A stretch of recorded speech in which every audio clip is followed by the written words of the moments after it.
Adventures.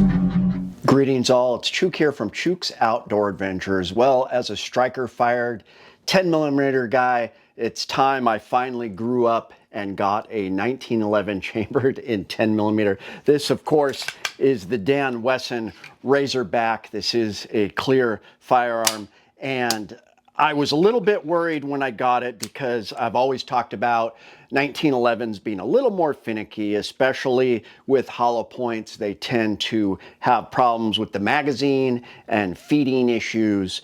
But I had high hopes with this. I did talk to Frank the Tank, and he said he had to send his in. He has a Razorback. He sent his in to Dan Wesson to get a new barrel with a different type of ramp, and he also said he put a 24-pound spring to feed all kinds of ammo, and now he has no problems.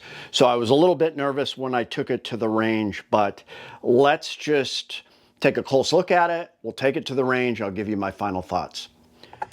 Well, here it is, Dan Wesson Razorback. I've shot these a couple times, always wanted one, and I finally got one. I got a couple different kinds of mags. We'll look at that. Man, that's a nice trigger. So this one is a 9-rounder, and then I got a couple 8-rounders. So 9 plus 1, that is not bad capacity, but just beautiful. Of course, I have some holster marks on it, but VZ grips, some nice orange dot sight there. Just amazing. 5-inch barrel.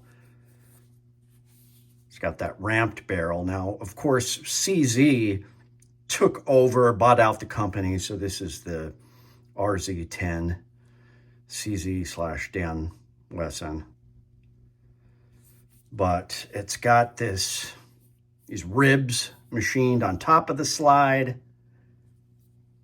It's got the forged lower. Just a solid steel 1911. Match grade ramped barrel. Man, this thing is just beautiful. I got this Bianchi retention holster. And I'll be carrying this out in the woods for sure. This is a great holster. Just hit that right there, release it. Otherwise it's locked in. But the trigger is amazing. I did a video with the trigger already. I mean, even the worst 1911 trigger is better than the best striker fire trigger, in my opinion. It's got a little bit of an undercut trigger guard here. Just a sight to behold. Let's take it out to the range. All right, first shots with the Dan Wesson Razorback. We're gonna see if we can make it fail with some hollow points. We got some S&B hollow points here. We're gonna see how she does. So first shots ever. Dan Wesson.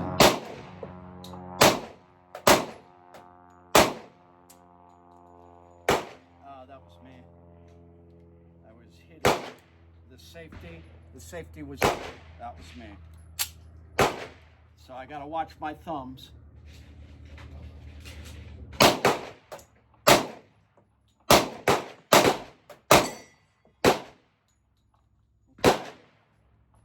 So far, so good. Watch the thumbs. Let's keep it rolling. Full metal jacket.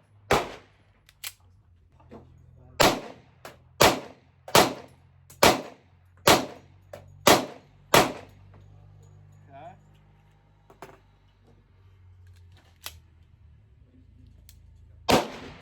Watch the safety in there.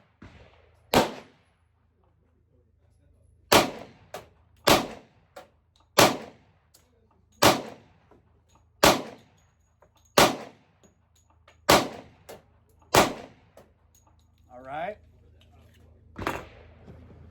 220 grain hard cast buffalo bore. This is the final test. See if it can handle this. See how she does.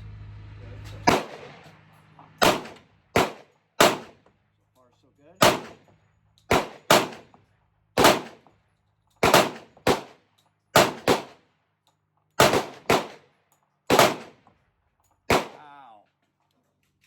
It's a beast. I love it. Do some more shooting with it. Well, there you have it. Not a single issue. I have to get used to shooting 1911s, and everybody always tells me how my thumbs go way up too high.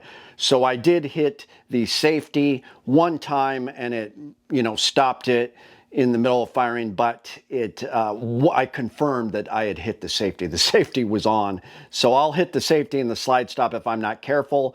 But otherwise, man, it ran the Buffalo Bore 220 grain hard cast. It ran, when I compared it with the Springfield, it ran 200 grain Underwood coated hard cast.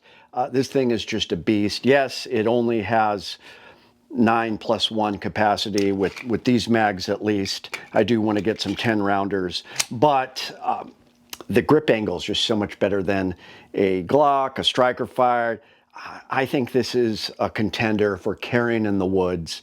It is absolutely a classy weapon, and I just can't say anything bad about it. It is a keeper, and this is going to be carried in the woods. So let me know what you guys think. I'm pretty happy with it. It's Chuke, your friend in the field.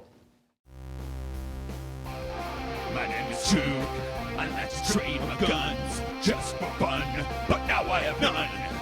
Oh, look, get shot by a bear, but I don't care. I got a 10mm. Chuke's Outdoor Adventures. Watch you all die every time.